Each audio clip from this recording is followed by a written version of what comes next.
everyone and welcome to our Skillscast series. This video will focus on legal translations, since your second assignment will be all about that. As we emphasized before, in this course we are trying to make you aware of the edge you can have when many years from now you'll be hitting the job market. And what better feature to focus on than getting to use another language legally? I can tell you from my own experience as a native German speaker that my CV will greatly benefit from adding Arabic, Filipino and French to the English I use every day in the European law. I'm taking these courses now and I have to say that's a great way to invest in yourself, especially if you can already identify a language that might come in hand in the future, as for example Mandarin. Some of you watching this will say, well, hold on, I actually don't master another language. Okay, it can happen, but if that's the case, just get on Duolingo and start your Dutch, French, German course today, just differently otherwise. So back to your assignment. In the past we used to ask everyone to translate a text from their own language to English, and then we would spend around 2 weeks making Skype calls around the world, from Iceland to Pakistan, asking lawyers we know to help us verify translations.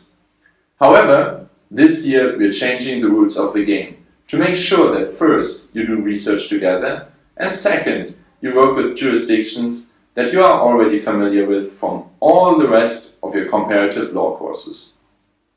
In case you haven't fainted yet at the thought that you need to work in groups, let's zoom in into how this will look like. Legal translation is an art that can make you rich, because there's a lot of money in this business. But there's also a lot of technicalities, perseverance and knowledge.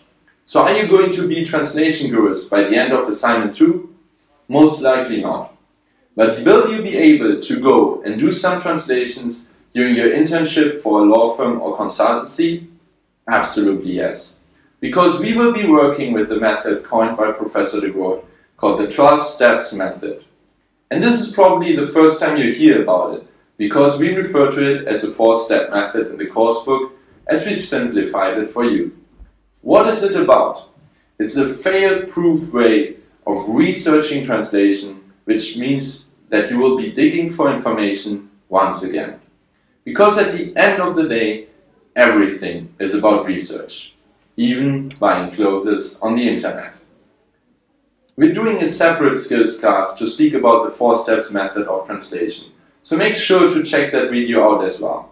But let me share some organizational points with you before concluding. At the beginning of your next tutorial, your tutor will divide you into groups of 3 to 4 students, and each group will have to research the text in the coursebook in one of the following target languages: French, German or Dutch. This choice is up to your group, and the division is made by the tutor. So until next time.